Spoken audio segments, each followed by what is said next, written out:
Hi, and welcome to the Blueshirts Corner. So the Rangers took on the Philadelphia Flyers yesterday, came away with a 3-1 win. This was a big win here as Henrik Lundqvist was playing out of his mind. He's back to being the king. This guy really, I don't know what he did to change it up. He was 9 seconds away from back-to-back shutouts here. I'm looking forward to seeing a lot out of this team come playoff time. Matt Zuccarello, passing guru. Set up Derek Stepan for 2 goals in this one. The fact that Dylan McIlrath, to start this game, drops his gloves with Wayne Simmonds. This opening fight, the result of Wayne Simmonds sucker punching Ryan McDonagh on February 6th. It was a real cheap shot. In the pre-game warm-up, chatting with Wayne Simmonds, and then this happened. They dropped their gloves. Dylan McIlrath was abusing. He really was. The referees jump in as soon as Dylan McIlrath gets the helmet off of Wayne Simmonds. Goes to show you, like, Dylan McIlrath was going to just destroy this guy at that point, that the referees had to pull him back. It's ridiculous. They should have let him keep going. You know what? I would have loved to have seen Dylan McIlrath lay a shot right on the chin, just the way Wayne Simmonds put one right on the chin of Ryan McDonagh. But you know what? We came out and we set the tone right then and there. Moments after that, we got Tanner Glass putting on a thunderous hit and then dropping his gloves with Ryan White. Another good fight for Tanner Glass. This sparked the whole entire team as we had all the momentum. Felt like the Rangers, they went out and they started to attack. They came away with their first goal. Keith Yandel passes this to Derek Brassard as Derek Brassard just comes around the back of the net and just wraps this. Just shoves it right before the pad could get to the post. It's past Steve Mason. The Rangers are up by 1.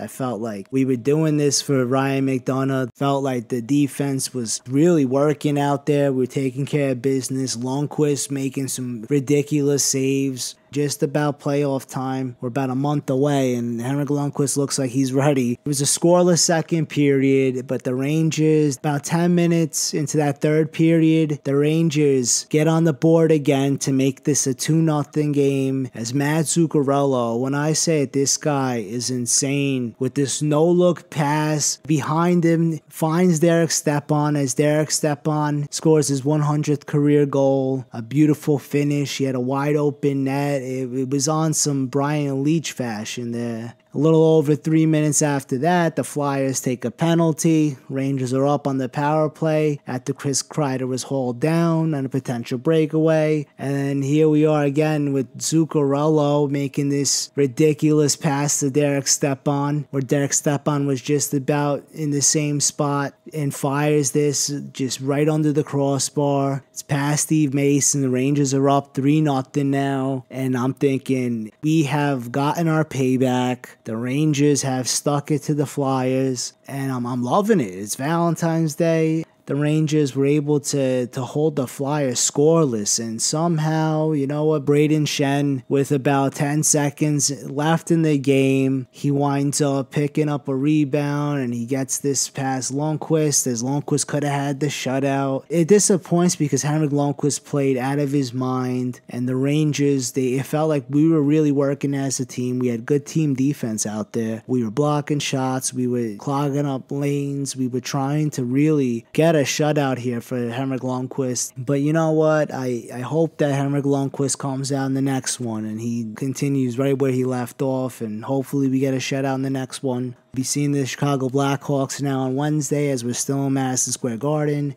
This Rangers team, best record we had to start a season in Rangers history. This team is just, they had a 9-game winning streak. Here we are with a 10-game point streak at home. Here we are just doing work this season. I feel like, you know, we're not as good as we were in 2014 or like last season, but this Rangers team is just about one trade away from being right where we left off last season. If we could keep Keith Yandel, Ryan McDonagh should be back soon. Mark Stahl played pretty good in this one. I think Mark Stahl is getting back to being the Mark Stahl that we know. Dan Girardi having 2 assists in this game. Zuccarello with 2 assists. Stepan with 2 goals in this one. Brassard had a goal in this one. Lundqvist could have had a shutout. This team is finding ways to win. I mean, I feel like if we could trade a guy like Rick Nash and pick up somebody, thinking if we could pick up Kevin Shattenkirk from the St. Louis Blues for Rick Nash. That might just be the answer there. I mean, because we're doing this without Rick Nash right now. We're finding ways to win games and finding ways to come away with some points here. And I feel like the Rangers, they're in good position here. We're going to be making the playoffs if we keep this up. We're going to have a good enough chance than anybody else, especially if we trade Rick Nash for Shattenkirk. It could be a wrap. It really could. Who knows what's going to happen? There's still some time before the trade deadline on the 29th. So let's just hope that this team continues in the right direction, put up some more points, and we keep it rolling. Anyway, I'm going to keep everybody posted. And just remember, let's go Rangers.